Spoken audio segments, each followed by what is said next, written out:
Alors aujourd'hui, c'est vraiment issu des traditions amérindiennes. On va faire de la sagamité, qui est une espèce de soupe ragoût qui a été faite pendant des centaines d'années par ceux qui ont occupé le territoire avant nous, les Amérindiens.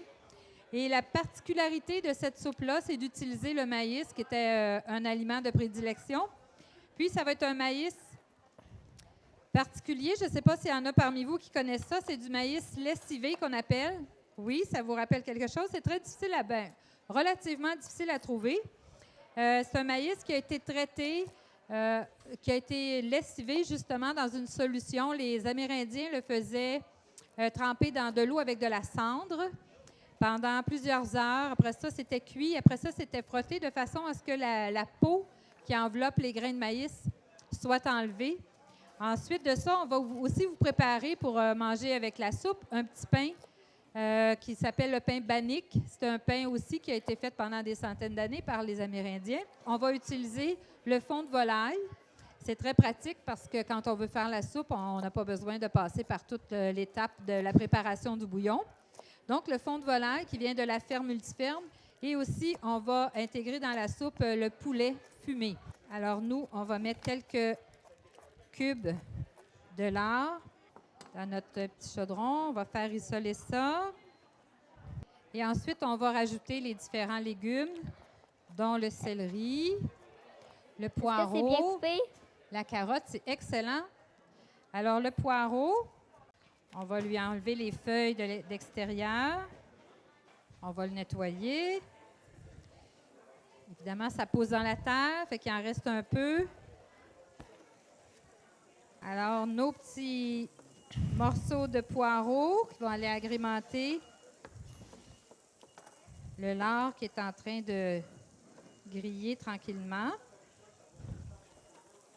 On peut mettre le céleri tout de suite. OK. Ça sent bon déjà, hein? Ensuite, ça va être la carotte.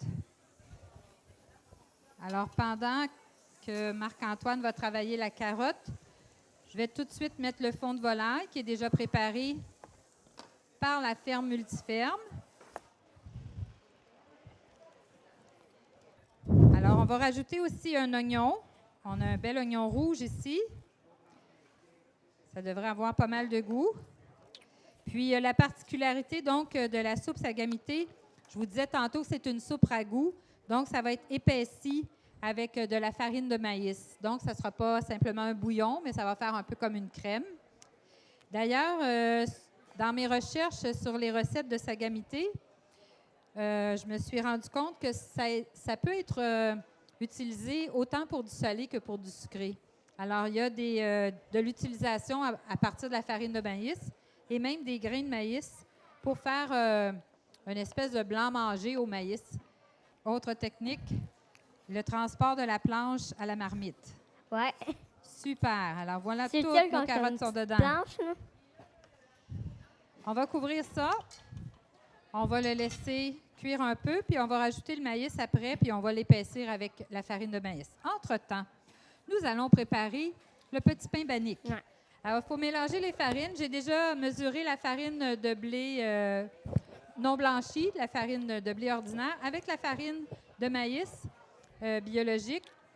C'est important de prendre la farine et non pas la semoule. On trouve beaucoup la semoule parce que la semoule ne se mélangera pas et ne sera pas comme un épaississant.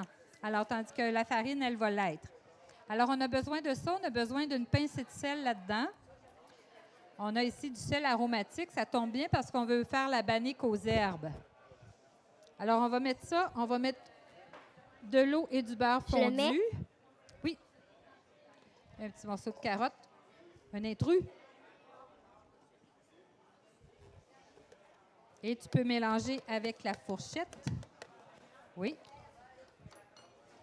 On a besoin d'un peu d'eau et d'un peu de beurre fondu. Alors, on a besoin d'une tasse et demie d'eau. Et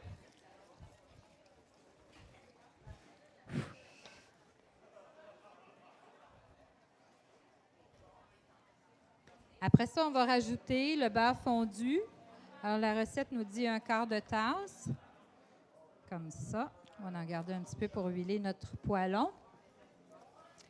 Puis, on va rajouter, on pourrait la faire nature. Pour aujourd'hui, on va la faire avec des herbes. Alors, c'est des herbes séchées de mon potager. Alors, il y a l'herbe préférée de Marc-Antoine là-dedans, du romarin, entre autres. Alors, on met de la farine jusqu'à temps que ça puisse commencer à faire une petite boule, parce qu'on va la pétrir après ça sur notre planche. Ça prend un peu de farine sur la surface de travail. On va y déposer notre pâte. Elle est encore un peu molle. On va mettre de la farine par-dessus aussi, pas que tes doigts collent trop dedans. La technique de pétrissage, c'est de l'aplatir et de ramener. Et pendant qu'on pétrit, sur une surface enfarinée, ben, il y a suffisamment de farine qui rentre dans la pâte. Je les lave. Alors, si tu veux, je vais te laisser rouler. Non, ici, s'il te plaît. Puis après ça, on va partir le poêlon. Je pense que ça va être suffisant. On ne veut pas l'avoir trop plate parce qu'on veut que ça fasse comme un pain. Et cette fois-ci, on ne la fera pas comme on n'est pas autour d'un feu de camp. Ça serait le fun, mais c'est pas le temps maintenant. On va la faire cuire dans un poêlon. On pourrait la faire cuire au four aussi. On pourrait la mettre sur une tôle beurrée. Ici, on a un poêlon électrique. Alors, on va se servir de ça. Et ça prend un quart gras dans le fond. Alors, pour la porter, on va la plier. Alors, je vais déposer ça. Je le déroule.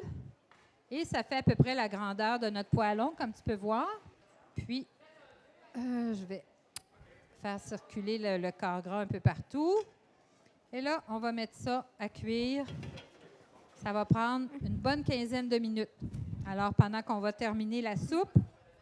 Alors, ici, on a un suprême de poulet fumé de la ferme Multiferme.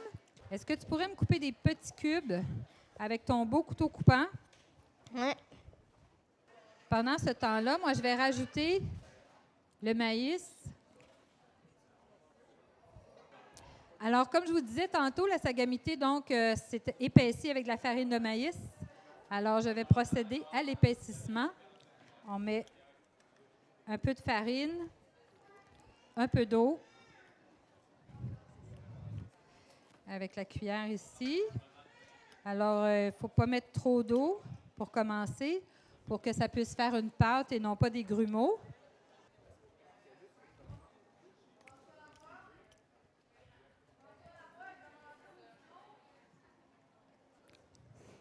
Adieu, poulet, tu vas le faire griller comme tu étais destiné. Là, on va voir si notre galette de bannique est en train de cuire. On dirait que oui. Et là, avec nos deux, on va laisser cuire l'autre côté. Alors, voici un petit peu ce que ça donne. Alors, voilà la galette de bannique. On va vous couper ça en petites portions.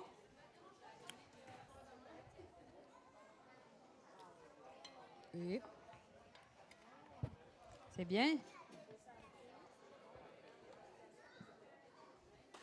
Il y a des petits morceaux de lard aussi dedans. On est prêt à servir, marmiton?